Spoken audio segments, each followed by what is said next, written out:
Hi, Reng. Char. Okay, guys, for this video, baktas ko mauli. Di mahimik. That's life.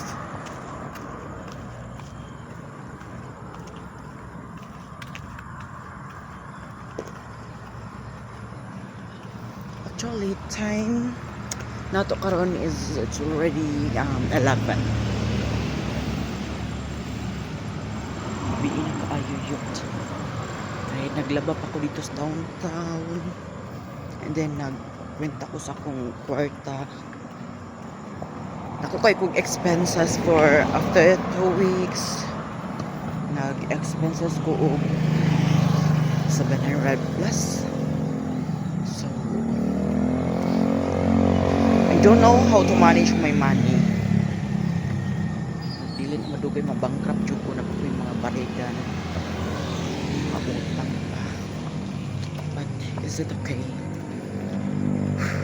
Ano dyan ang kinabuhi? Di mata mabuhi kung di ko ta kung di ko ta magastos, di ba? But okay lang. As long as makatrabaho pa ta. Og more to guys, bye. Love you all.